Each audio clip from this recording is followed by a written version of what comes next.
بسم اللہ الرحمن الرحیم۔ پوشیدہ راز۔ حضرت داؤد علیہ السلام کے زمانے میں ایک شریف النفس اور کمزور آدمی تھا۔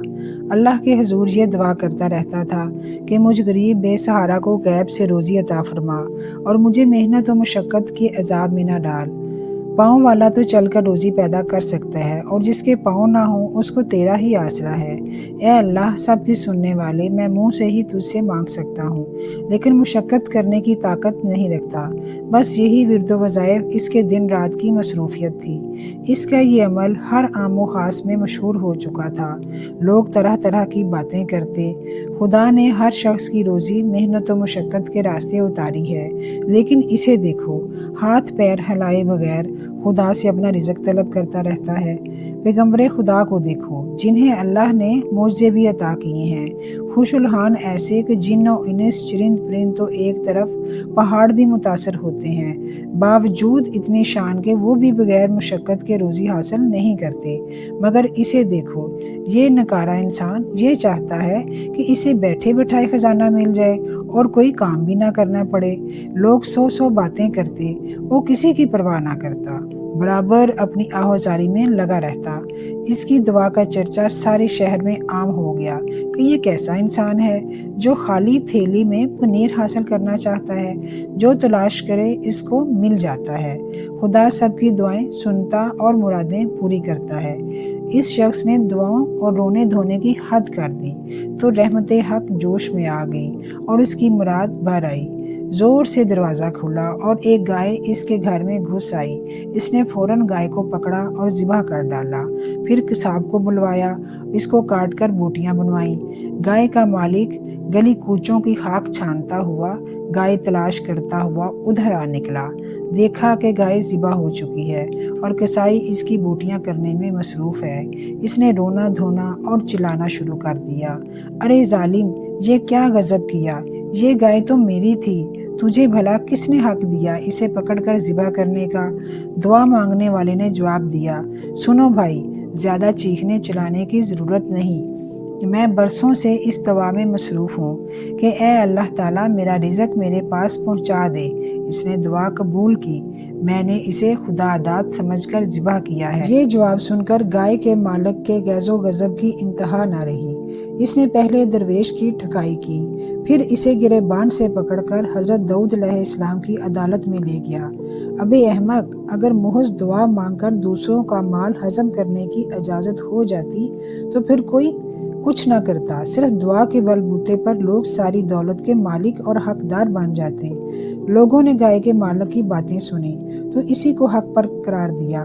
درویش اسی بے بسی کی حالت میں آسمان کی طرف منہ اٹھا کر کہنے لگا، اے خدائے رحمان و رحیم، تو اچھی طرح جانتا ہے کہ میں نے اپنی آرزو کی تکمیل کے لیے سینکڑوں روز و شب آہوازاری کرنے اور دعا مانگنے میں صرف کیے ہیں، اور میں نے روز الاست جو خواب دیکھا تھا اسی نے مجھے تیری بندگی میں مست کر دیا، اور میری مثال اس مست اونٹ کی سی ہے جو سستی تھکان محسوس کیے بغیر منہ سے جھاگ نکالے بوجھ اٹھائے چلا جاتا ہے کہ کبھی تو اپنی منزل مقصود پر پہنچے گا، اور جب میں نے اپنی مراد پائی تو یہ مجھے تیرا بندہ نافرمان سمجھ کر شیطان کی طرح کوس رہے ہیں۔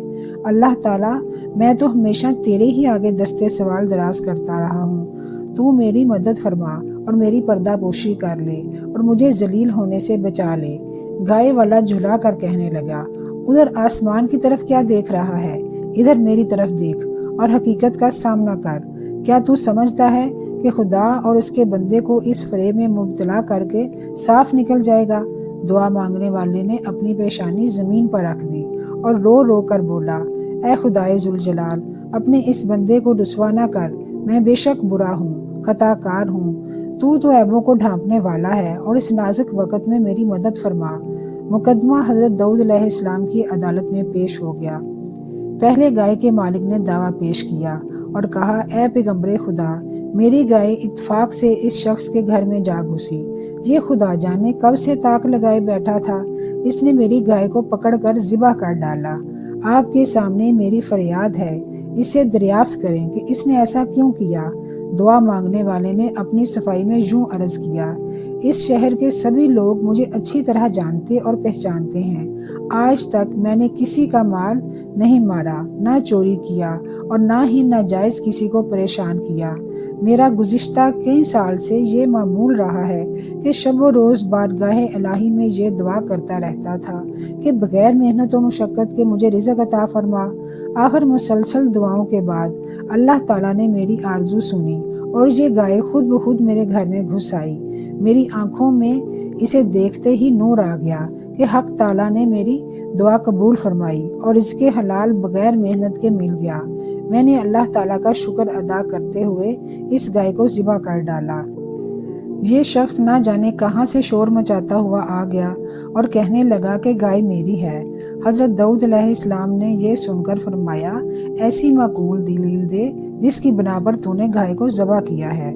تیرے بیان سے یہ ثابت ہوتا ہے کہ وہ گائے تجھے مالک نے نہیں دی اور نہ ہی تو نے خریدی ہے۔ دعا مانگنے والے کی آنکھوں میں آنسو آ گئے۔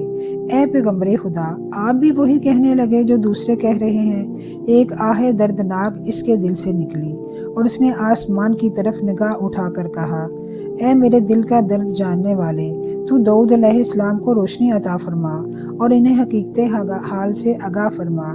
یہ کہہ کر وہ دھاڑے مار مار کر رونے لگا۔ اس کی آواز میں ایسا درد تھا کہ نہ صرف سنگ موم ہو گئے بلکہ حضرت داؤد علیہ السلام کا دل بھی دہل گیا۔ انہوں نے گائے کے مالک سے کہا، اس کا فیصلہ ایک دن کے بعد کیا جائے گا۔ پیغمبر خدا اپنے حجرے میں داخل ہوئے اور اپنی عبادت گاہ کا دروازہ بند کر دیا۔ ذکر و اذکار کے بعد اللہ عز و جل کی بارگاہ میں دعا کی، اے خدا مجھے حقیقت حال سے آگاہ فرما۔ اللہ تعالیٰ نے اپنے نبی پر اسرار و رموز کھول دیے۔ دوسرے دن دونوں کو طلب کیا گیا۔ حضرت داؤد علیہ السلام نے یہ فیصلہ دیا، گائے کے مالک کو کہا، اس شخص کا پیچھا چھوڑ دے اور اسے معاف کر دے۔